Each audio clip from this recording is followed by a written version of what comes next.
مرکزی وزیر داخلہ امت شاہ نے جموں کشمیر کے اپنے دورے کے دوسرے روز شہید SHO ارشد خان کے اہل خانہ سے ملاقات کی۔ شاہ نے ارشد خان کے اہل خانہ سے ان کی رہائش گاہ بال گارڈن سری نگر میں ملاقات کی۔ وزیر داخلہ نے کچھ وقت ان کے ساتھ گزارا اور اظہار تعزیت کیا۔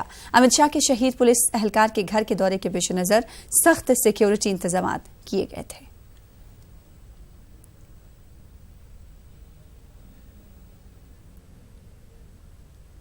سری نگر میں مرکزی حکومت کے خصوصی سیکریٹری AP مہیشوری اور جموں کشمیر کے چیف سیکریٹری BVR سبرامنیم نے مشترکہ پریس کانفرنس کی اور امت شاہ کی سرگرمیوں سے میڈیا کو واقف کروایا۔ انہوں نے کہا کہ مرکزی وزیر داخلہ امت شاہ نے کشمیر کے اپنے 2 روزہ دورے کے دوران امرناتھ یاترا اور مجموعی طور پر ریاست کی سلامتی صورتحال کا جائزہ لیا۔ وزیر داخلہ نے ریاست کے 3 خطوں کی یکساں ترقی اور غریب مستحقین تک حکومت کی اسکیموں کا فائدہ پہنچانے پر زور دیا۔ امت شاہ نے ریاستی پولیس کی ستائش کی اور کہا کہ شہداء کے آبائی مقامات پر ان کی یادگاریں تعمیر کی جائیں۔ There should be a drive to ensure that panchayats and urban local bodies spend the funds given to them. These funds run into thousands of crores, and ensuring their proper utilization would benefit the people of the state. He has been meeting people from different backgrounds, and one of the groups that met them was from the Gujar and Bakarwal community. The Home Minister directed that there are many socially disadvantaged groups in the state, such as Pahadis, Gujars, Bakarwals, and other weaker sections. He felt that the reservation benefits extended to them should be implemented vigorously, and no posts in these classes should fall vacant. The state government should also take steps to ensure that the newly created Anti-Corruption Bureau focuses on cases of rampant corruption by the high and mighty. The state should work in this direction so that women can get better employment opportunities and livelihoods. The state should prepare a program for reaching out to the youth who are highly skilled, such as MBBS doctors, engineers, MBAs, etc.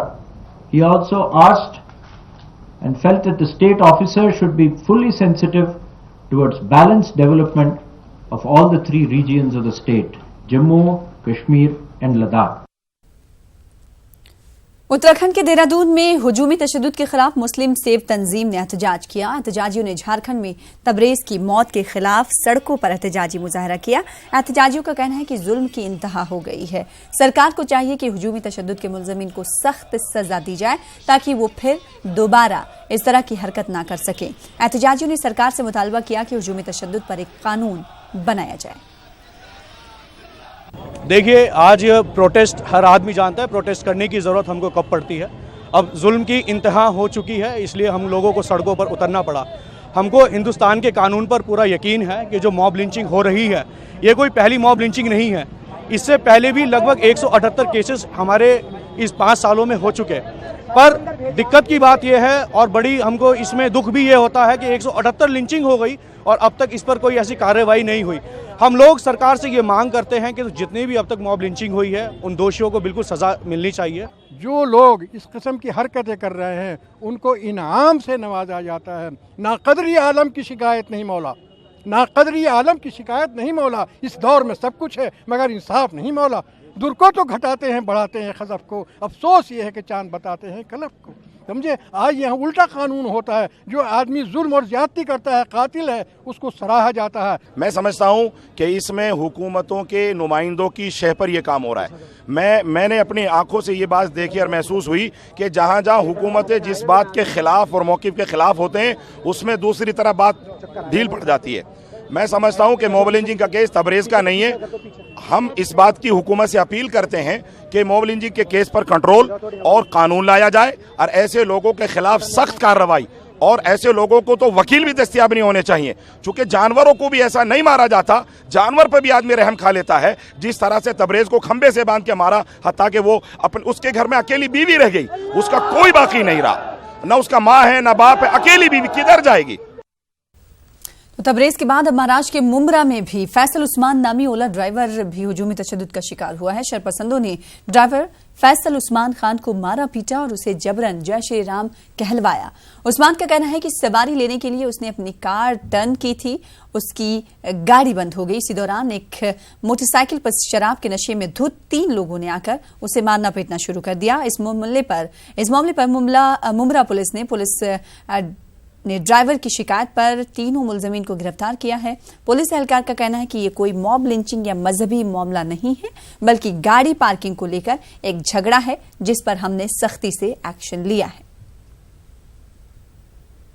मैं left से वो लोग के पास पहुंचता हूँ, U turn मारता हूँ right में जाने के लिए, तो मेरा गाड़ी बंद हो जाता है थोड़ा क्रॉस में। ऐसी जगह बंद होता है मेरा गाड़ी के राइट साइड से गाड़ी एक कार जाने की जगह थी उधर से, तो मेरा गाड़ी जैसा बंद होता है वैसा उतने में पैसेंजर लोग आकर बैठ जाते हैं। मैं पैसेंजर के पास यू टर्न मारा था वहाँ से, तो पैसेंजर आके गाड़ी में बैठ जाते। 3 लोग आते हैं पीछे से और मुझे गाली देने लग जाते, कुछ बात नहीं करते मेरे साथ में, गाली देने लग जाते। वो लोग शराब के नशे में थे, मुझे गाली देने लग जाते और बोलते तेरे बाप का रोड है क्या, ऐसी गाली देने लगे। मैं देखा वो लोग को शराब के नशे में थे, तो मैं वो लोग को बात करना मुनासिब नहीं समझा। मैं वो लोग से मैं सॉरी बोला और गाड़ी उनकी तसल्ली के लिए थोड़ा आगे ले लिया। एक उनमें से मेरा लेफ़्ट का दरवाज़ा खोलता है, मुझे लेफ़्ट साइड से मारने लग जाता है। और जो तीसरा बंदा था वो लोग गाड़ी चला रहा था, जो गाड़ी चला रहा था वो आता है उतर कर, मेरी गाड़ी में पैसेंजर बैठे थे, वो लोग को निकाल कर मारने लगता है। वो लोग को मारा, वो लोग तो भाग गए और फिर वो लोग भाग गए तो ये तीनों भी मुझे मारने लग गए। हाँ, पुलिस ने पूछताछ की, ये सब बताया मैं पुलिस को। आपको ये लोग मार रहे थे तो कोई वहाँ छुड़ाने नहीं आया रास्ते पे? कोई भी नहीं आया सर। एक हॉस्पिटल था सामने, एक 5-6 माले की बिल्डिंग थी, पीछे साइड हॉस्पिटल था और सामने की साइड में बिल्डिंग थी। कितने बजे का वाक़या रात? ये रात को लगभग 2:55 3 बजे का। हुजूमी तशद्दुद पर मौलाना कल्बे जवाद का बयान आया है। मौलाना कल्बे जवाद ने हुजूमी तशद्दुद को जुर्म की बदतरीन मिसाल बताया है। इन्होंने कहा है कि हुजूमी तशद्दुद फर्जी इनकाउंटर की नई शक्ल है। पहले सरकार इनकाउंटर कराया करती थी, अब आवाम खुद फैसला कर लेती है। इन्होंने कहा कि हुजूमी तशद्दुद से मुल्क की सालमियत को खतरा लाहक है। अगर सख्त कार्रवाई हो तो ऐसे वाकयात रोनुमा नहीं होंगे।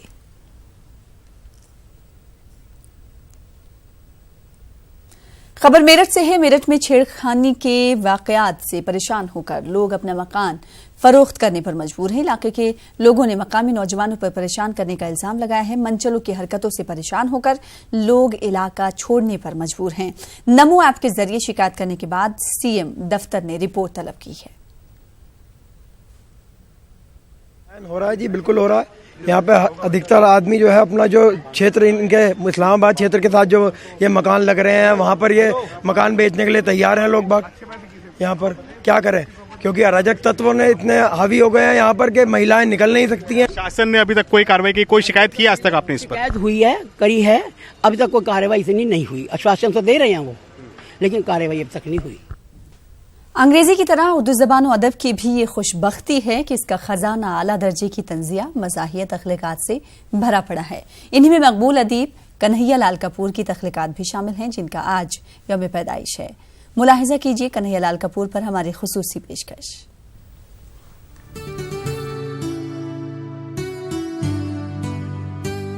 कन्हैया लाल कपूर 27 जून 1910 को जिला लालपुर में पैदा हुए, जो अब पाकिस्तान में है और फैसलाबाद कहलाता है। इब्तिदाई और सानवी तालीम पूरी होने पर बीए करने के बाद उन्होंने गवर्नमेंट कॉलेज लाहौर में एमए अंग्रेजी में दाखिला लिया, जहां प्रोफेसर पितरस बुखारी इन्हें अंग्रेजी अदब पढ़ाते थे। खुद कपूर साहब के मुताबिक पितरस बुखारी से ही उन्होंने हर रिवायती शय और हर बेढब शख्स को मिजाह का निशाना बनाना सीखा था।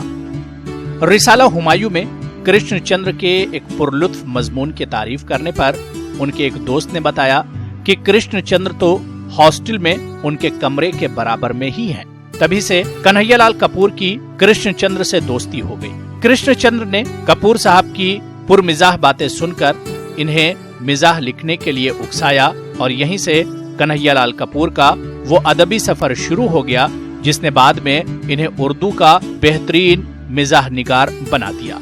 कपूर साहब ने पहला मजमून कृष्णचंद्र के मजमून यरकान की पिरोडी करते हुए खफाकान के उन्वान से लिखा, जिसे कृष्णचंद्र ने तो पसंद किया मगर कपूर साहब ने इसे तल्फ कर दिया और वो कभी शायर नहीं हुआ। इसके बाद उन्होंने एक मजमून चीनी शायरी लिखा जो 1938 में अदब लतीफ के सालनामे में छपा और बहुत पसंद किया गया। लेकिन जिस मजमून ने इन्हें सबसे ज्यादा शोहरत दिलाई वो था गालिब जदीद शोरा की मजलिस में। ये मजमून 1942 में रिसाला अदबी दुनिया में छपा और इसके बाद तो कहीं न कहीं बार बार छपता ही रहा। कन्हैयालाल कपूर उर्दू के मकबूल तरीन मिजाह निगार शफीकुर रहमान की तरह पिरोडियां बहुत उम्दा लिखते थे। इनमें सलीम और अनारकली, जाना हातिम ताई का और मीर की शायरी का नफ्सियाती जायजा बहुत पसंद की गई। मौलाना मोहम्मद हुसैन आजाद की तसनीफ आब हयात की तर्ज पर उन्होंने उर्दू अदब का आखिरी दौर के उन्वान से भी एक बेहद दिलचस्प पिरोडी तहरीर की। तक़सीम वतन के बाद वो लाहौर से हिंदुस्तान के फिरोजपुर आ गए और चंद माह बाद मोगा के कॉलेज में मुलाजमत मिलने के बाद पंजाब के इस छोटे से शहर के बासी हो गए। 31 साल मोगा में गुजारने के बाद वो जालंधर मुंतकिल हो गए और फिर 3 साल बाद पूना में अपने बेटे के साथ रहने लगे। इनके मज़ामीन का पहला मजमुआ संगो खिश्त के नाम से 1942 में शाये हो चुका था, जिसने इन्हें उर्दू के मज़ाहिया अदब में मुस्तकिल मकाम दिलाया। 2 साल बाद 1944 में शीशा व तीशा और 1946 में जंग और रुबाब के नाम से इनके मजमुए आए। यहाँ आने के बाद इनकी जो किताबें शाये हुई इनमें नो के ज़बा, बालों पर, नर्म गर्म, गर्द कारवां, दलील सहर, नाजुक ख्यालियां और नए शगुफे शामिल हैं। इनके तमाम मज़ामीन का मजमुआ कुल्लियात कपूर के नाम से शाये हो चुका है। कन्हैया कपूर ने उर्दू अखबार के लिए कॉलम निगारी भी की और इनका फकाहिया कॉलम देखता चला गया काफी मकबूल हुआ। 18 मई 1980 को महाराष्ट्र के शहर पुणे में 70 बरस की उम्र में कहने को उर्दू का ये रोशन चिराग बुझ गया, लेकिन कन्हैयालाल कपूर ने अपने कलम से ज़राफत के जो फूल खिलाए थे वो आज भी हमारे जहनों को तरोताजा कर रहे हैं। मध्य प्रदेश में उर्दू असातिज़ा की तकर्री के मुतालबे ने जोर पकड़ लिया है। उर्दू तंजीमों के साथ साथ जहां जमीयत उलमा ने इस मामले में हुकूमत से अपना वादा वफा करने का मुतालबा किया, तो वहीं रियासती अक़लियती वजीर ने भी इस मामले में हुकूमत को खत लिखकर तकर्री की मांग की है।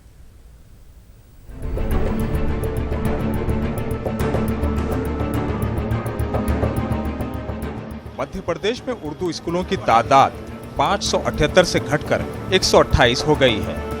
मध्य प्रदेश जमीयत उलमा ने इस मामले में वज़ीर आला कमलनाथ से न सिर्फ अपना वादा वफा करने का मुतालबा किया है, बल्कि उर्दू असातिज़ा की तकर्री करने से कबल प्राइमरी, सेकेंडरी और आला तालीम में उर्दू असातिज़ा की खाली आसामियों और ज़रूरत के लिए सर्वे करने की भी मांग की है। हमारा मध्य प्रदेश सरकार से मुतालबा है कि वो एक खास स्पेशल तौर पर एक मालूमात के लिए सर्वे करा लें और पूरे मध्य प्रदेश के लिए उसकी अवेलेबिलिटी को जाहिर करें और उसका तकर्रुर फौरी तौर पर करना चाहिए। मरकजी सरकार से भी हम कहेंगे और सूबाई सरकार से भी कहेंगे कि उर्दू की तकर्रुरियाँ फौरी तौर पर करें। जी, हम इस सिलसिले में फौरी तौर पर कांग्रेस के जो भी जिम्मेदार हैं, ख़ास तौर पर मध्य प्रदेश के वज़ीर आला कमलनाथ साहब, और अगर हमारे मुतालबात जल्दी नहीं माने गए तो हम उसमें एहतजाज भी करेंगे और एहतजाजी जल्द से भी करेंगे। असेंबली इंतखाबात में कांग्रेस ने अपने वचन पत्र में उर्दू असातिज़ा की तकर्रुरी का वादा किया था, लेकिन इख्तिदार में आने के 6 माह बाद भी वादा वफा नहीं किया गया। मध्य प्रदेश के अक़लियती वजीर ने इस मामले को संजीदगी से लेते हुए महकमे तालीम और वज़ीर आला को खत लिखा है ताकि ये कंपटीशन बढ़े, और आपसे भी दरख्वास्त है कि आप बार बार दिखाओ ताकि बच्चों के दिल में और ये बात पैदा हो कि हम ज़्यादा पढ़ें। उर्दू टीचरों की भर्ती का मामला है, इसके लिए जो लिखा है उसकी कोशिश करेंगे कि उर्दू टीचरों को तकर्रुर हो, उनको नौकरी मिले, वो काम करें। दिग्विजय हुकूमत और बीजेपी के 15 साल इख्तिदार में भी उर्दू स्कूलों को नजरअंदाज किया गया था। अगर अब हुकूमत ने इस जानिब संजीदगी से कदम नहीं उठाया तो जो स्कूल बाकी बचे हैं वो भी बंद हो जाएंगे। न्यूज़ 18 उर्दू के लिए भोपाल से महताब आलम की रिपोर्ट। फिलहाल इसी के साथ इस बुलेटिन में इतना ही, दीजिए इजाजत, आदाब।